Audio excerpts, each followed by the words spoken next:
রাজধানী শ্যামলীতে Centre for Kidney Diseases and Urology CKD হাসপাতালে দীর্ঘদিনের ত্রাস সাবেক যুবদল নেতা মঈনুদ্দিন মঈন অবশেষে র্যাবের জালে। হাসপাতালে ওটি ইনচার্জের কাছে ৫ লাখ টাকা চাঁদা দাবি ও হুমকির মুখে করা মামলার প্রধান আসামি মঈনকে নড়াইলের কালিয়া থেকে গ্রেফতার করে র্যাব।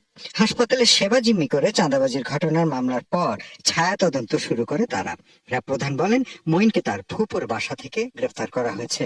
এ সময় তার ৬ সহযোগীকেও বিভিন্ন জায়গা থেকে গ্রেফতার করা হয়েছে বলে জানায় র্যাব প্রধান। গ্রেপ্তারকৃতরা হলেন মঈনুদ্দিন মঈন, মোহাম্মদ লিটন মিয়া, মোহাম্মদ সুমন, মোহাম্মদ শাওন, স্বপন কাজী, মোহাম্মদ ফালান, রুবেল। জানা যায় মঈন এবং তার সহযোগীরা দীর্ঘদিন ধরে ৫ লক্ষ টাকা দাবি করে আসছিল। দাবিকৃত চাঁদা দিতে অপারগতা প্রকাশ করলে ভিকটিমকে বিভিন্ন ধরনের ভয়ভীতি এবং হুমকি প্রদান করে আসছে। ইএমএইচ বাংলা, সংবাদ ও বিনোদন।